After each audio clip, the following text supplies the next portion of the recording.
The principle of Occam's razor in logic and philosophy. Keep it by you at all times. Don't make mysteries where none exist. Don't increase the number of unnecessary and complex questions. Very important principle. It's death to religion, that principle.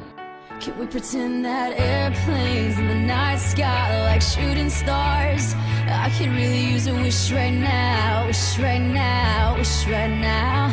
Can we pretend that airplanes in the night sky are like shooting stars? I could really use a wish right now, wish right now, wish right now. But I think there are deformities to the pure Christian religion, a doctrine that I think is strictly immoral. That God makes a human species, takes a brief look at it and decides it's in rebellion against me.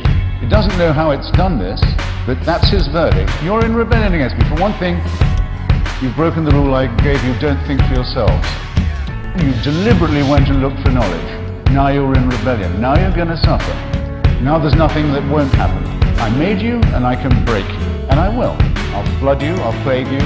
Now, what is this? This is like being a terrible insect or rodent in the laboratory of a cruel and stupid person. And what is more nihilistic? What's more nihilistic and alienating than that? It's all summarized in one line.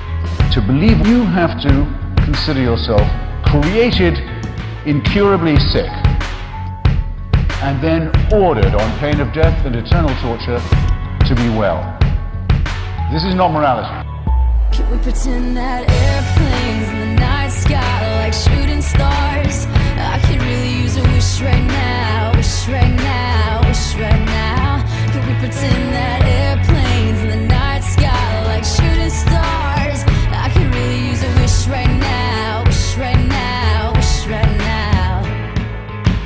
Mother Teresa was a fanatic, fundamentalist, and a fraud. She was not a friend of the poor, she claimed to be. She was a friend of poverty. Preached it as a good thing, as a gift from God, something to be welcomed along with other kinds of suffering. Wasn't interested in alleviating it. We all know there is a cure for poverty. It's a rudimentary one. It works everywhere. It's colloquially called the empowerment of women. It's the only thing that does work. If you allow women some control over their cycle of reproduction, so that they're not chained by their husbands or by village custom to annual animal type pregnancies, early death, disease. So if you will free them from that, give them some basic health of that sort, the whole floor, culturally, socially, medically, economically, of that village will rise. It works every time. Mother Teresa spent her entire life campaigning against that outcome. She said that contraception was equivalent to abortion morally, and abortion was morally equivalent to murder. She was entirely against the only thing that cures poverty. I would say that her preachments led to an enormous increase in the amount of poverty, ignorance, filth, and disease in the world. Can we pretend that airplanes in the night sky are like shooting stars? I could really use a wish right now, wish right now, wish right now. Can we pretend that airplanes in the night sky are like shooting stars? I could really use a wish right now, wish right now, wish right now.